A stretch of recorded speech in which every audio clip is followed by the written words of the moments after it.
Hello, fáilte go clár a hocht. The theme for this programme is jobs and work. We look at ways of asking and answering questions about what people do to make a living.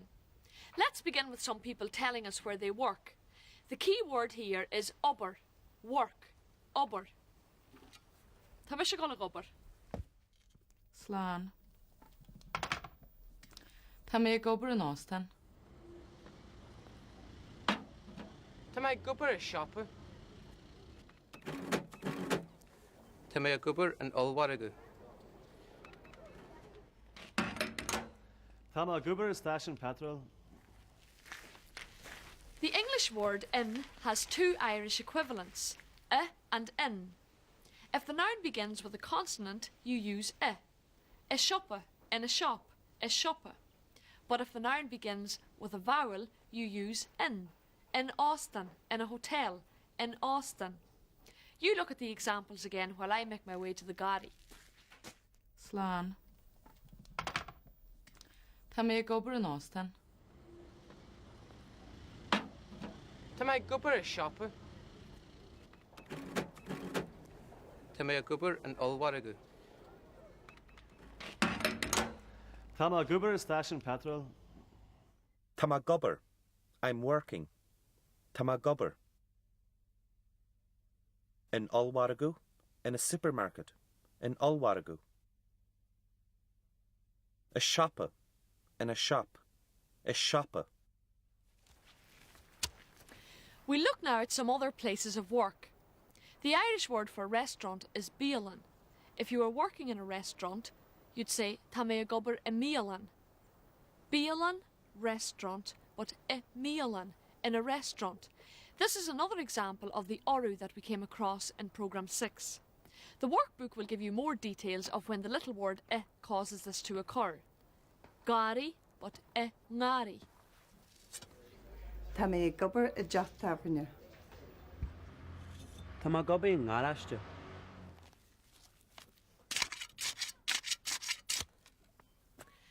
Did you notice the eclipses in each case? Teach taverne, pub, but a deach taverne, in a pub. Gariste, garage, ngariste, in a garage. Tá mé gobar a deacht taifne. Tá má gobar an ngáraiste. Tá má gobar an ngáraiste. I work in a garage. Tá má gobar an ngáraiste. Tá má gobar a deacht taverne. I work in a pub. Tá má gobar a deacht taverne. Let's look at the results of this survey. The question is, Quiltu Gobber, where are you working? Quiltu Gobber. How many people are working in an office? Tá mé gobar an office. Look out for the abbreviated answer. Tá mé gobar is often dropped and people simply say in office, in an office, or is shopper, in a shop. Go Gaeilge, Quiltu Gobber. Tá mé gobar an office. Quiltu Gobber. It's calling me dóid. Tá mé gobar an office in farstu. Let's look at those examples again. Quiltu Gobber. Tá mé gobar an office. It's calling me dóid. Go Gaeilge, Quiltu Gobber. Quiltu gobar. Where do you work? Quiltu gobar. Tá má gobar an office. I work in an office. Tá má gobar an office. A scál, in a school. A scál.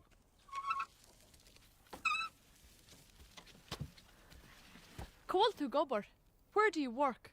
Quiltu Gobber. Obair is also an issue in Ballamore these days.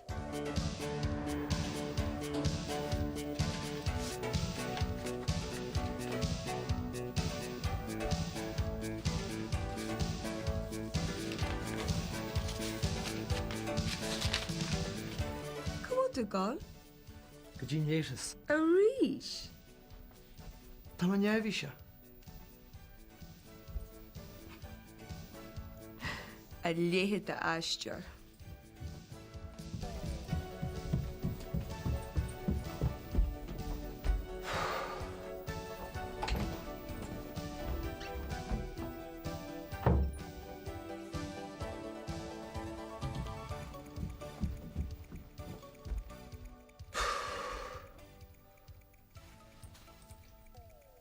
Animatort. Sean Hammond. Call to gober. A Milan. Filar. A Milan. Waiad vid astor. Why Yomsa, they master. Would I like to be an actor? Are you talking to me? Are you talking to me? Well, Tuzza, a canch Yomsa. When I want to a canch Yomsa. Kisa. Klish will do canch. Icha hara taniro.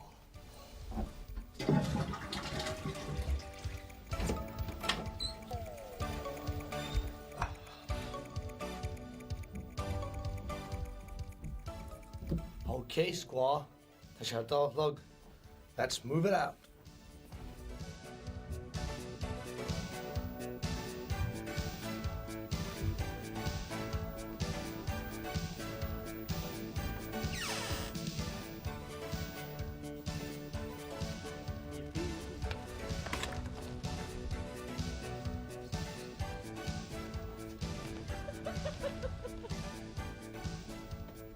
Louise, Sure.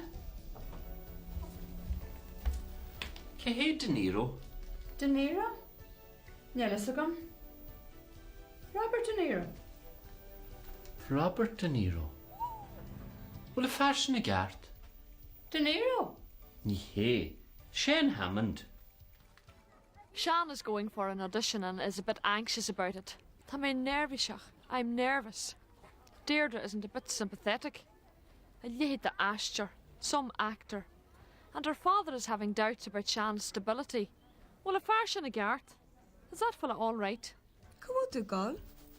Gajin Yesus. A reach. Tamanyavisha. A léhe the astur.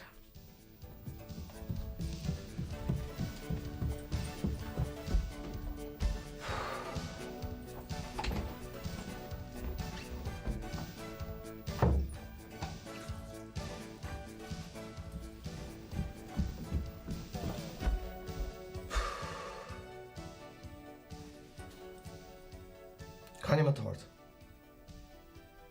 Sean Hammond. Call to gober. A Milan. Filar. A Milan. Waiad vid astor. Why Yomsa, they master. Would I like to be an actor?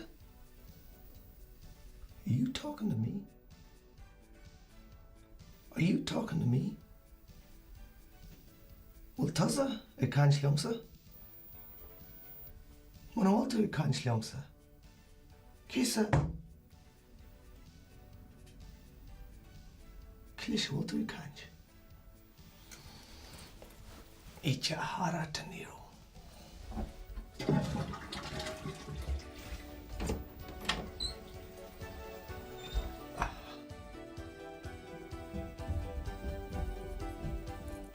Okay, squaw. The shut off log. Let's move it out.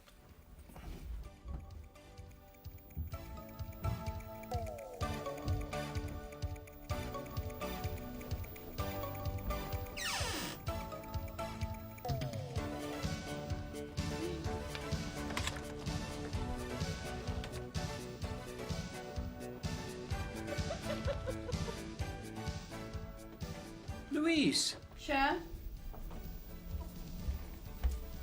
Cahé De Niro. De Niro? Nellisagam.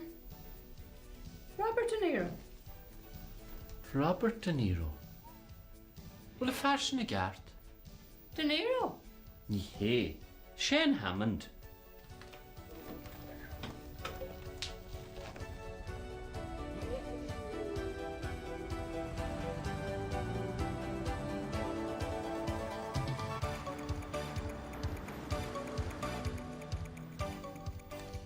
Nellisagam. to go? Chu gagalú. Agalú eile. Could you Tom? Ó dálog.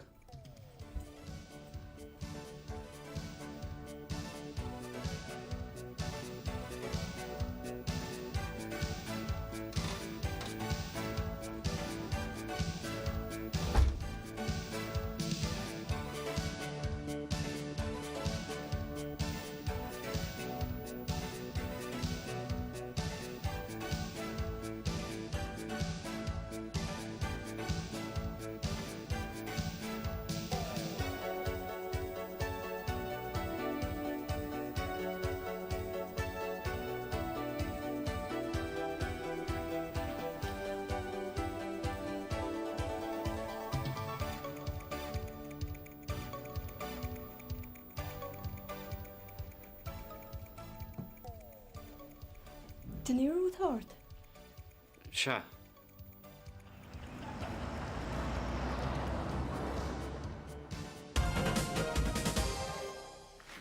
We have a shanachal or proverb in Irish.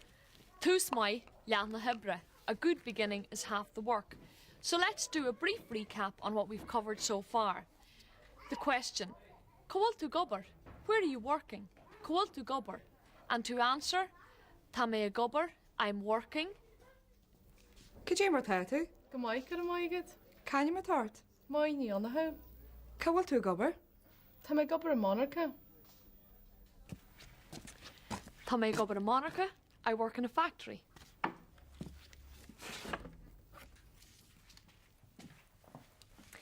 Now, if you want to know precisely what somebody does, you'll have to ask a more precise question. Gudin postatugget, which literally means, what job do you have?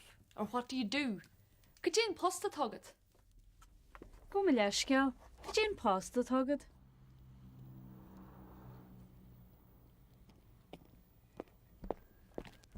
Go mi leisgeal. Seo survey. Gudin pasta tugad. Cajin pasta tugad. What job do you have? Cajin pasta tugad. Gudin postatugget, what job do you have? Gudin postatugget. We'll watch those again, and this time you try and anticipate the answers. Gudin pasta tugad. Shop dormi.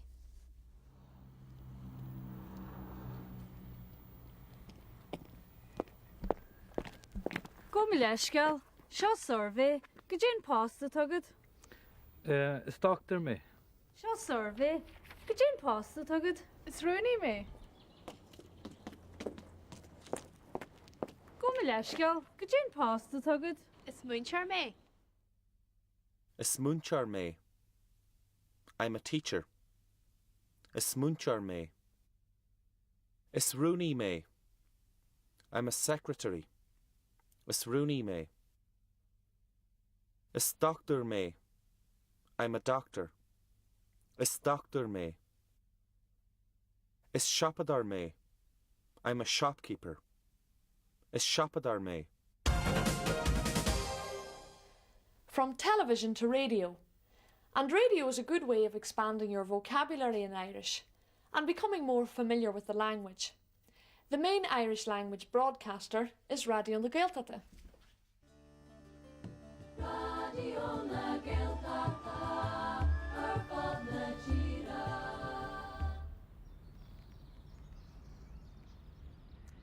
Many other stations broadcast programmes in Irish, but Radio na Gaeltachta is the most well-known Irish language broadcaster. Its northern headquarters are here in Dirabugga in Gaeilge.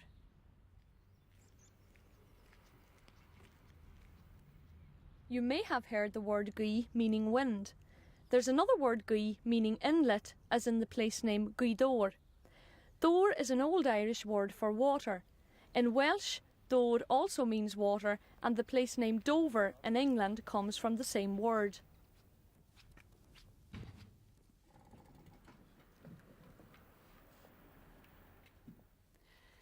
Other words that appear in Luganimnacha and have coastal connections are port, Ross, Inver and Tra. Port is a platform or landing place. Inver, an inlet. Ross, a point or headland. And Tra, a beach. Look out for them in the following place names.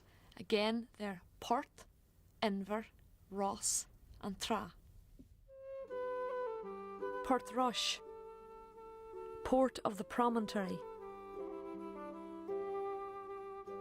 Indravan, little estuary. Rosstrower, Trevor's promontory.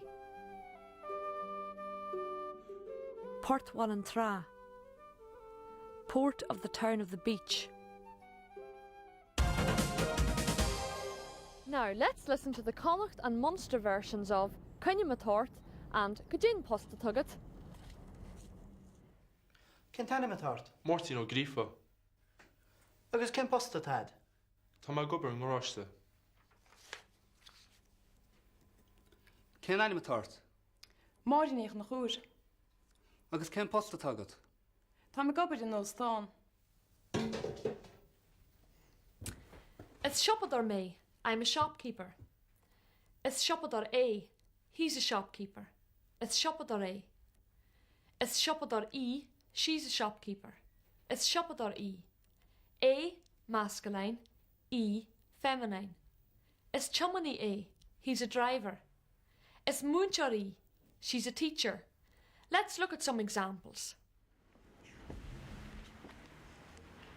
Cadén pasta ag Dermot? Shoppador A.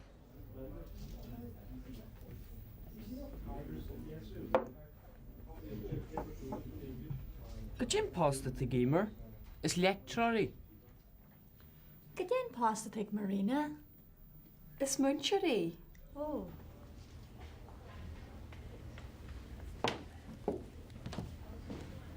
Cadén posta ag Michal? Is doctory. Let's look at those again. Cadén pasta ag Dermot? Is Shoppador A.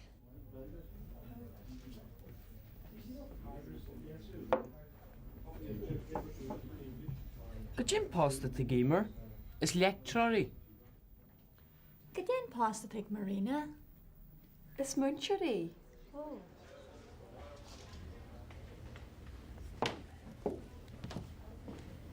Cadén posta ag Michal? Is doctory. Cajin posta tag Michal. What job does Michal have? Cajin posta tag Michal. Is Doctor A. He's a doctor. Is Doctor A. Is Munchari. She's a teacher. Is Munchari.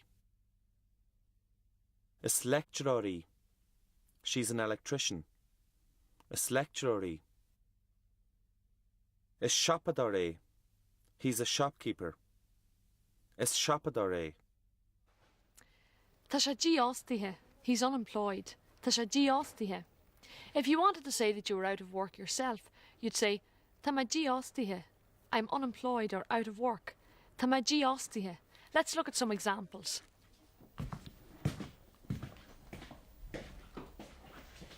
Cadén pasta ag on? Tá sé díostia. Cáhfuil tú gobaí? Níl mé gobar. Tá má dí ostia. Cobhfuil tú hinna gobar. Tá má gobaí i hrálar. Cabal tú gobar? Tá má gobar a manacha. Cadén pasta tagad? Is technar me, agus tú hen? Tá má díostathe. Tame Giastihe. I'm unemployed. Tama Giastihe. Tama gubber a monarcha. I work in a factory. Tama gubber a monarcha. Tama gobar a crawler. I work on a trawler. Is technor me? I'm a technician. But let's see how the auditions are going in Ballamore. Cobhfuil tú gobar? Tá me gobar náfik. An áfik? Agus bí me gobar siop a tróna. Ó, Is tú héin? tá má díostaithe faoi lethir. An chiad Daniela. Connor B. De Niro. Tarista.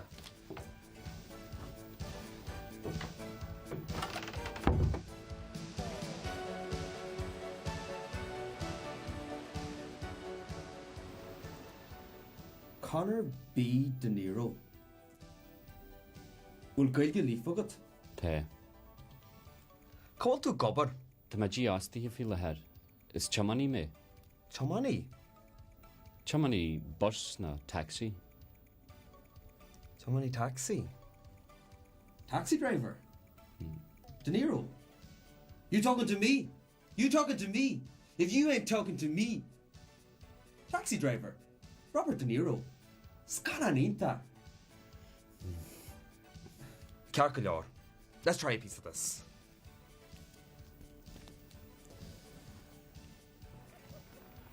Nach bhfuil tú gal gobar? Níl. Tá mar síre fi le head. Tá níarm.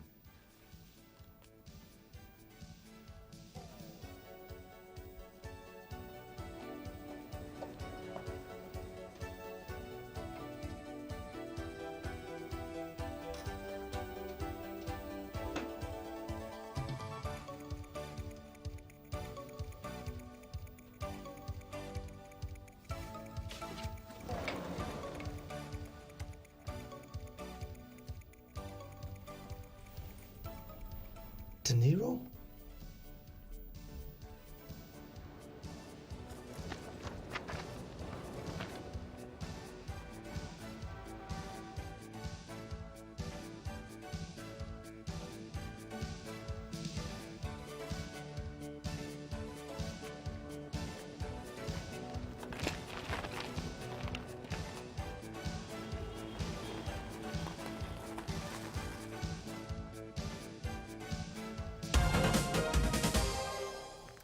We've come to the end of another programme. In the next Now You're Talking, we look at the vocabulary needed to ask people to do ordinary everyday tasks. So until then, slán go fáil.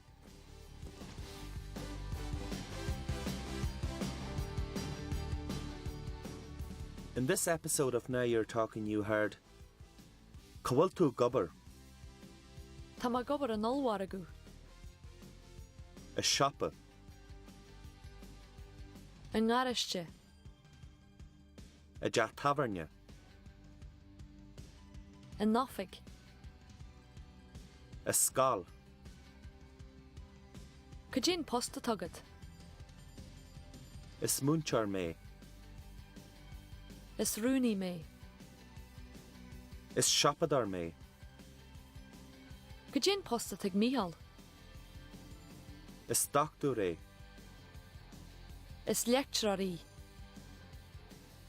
Tá má giastaithe, Monarcha.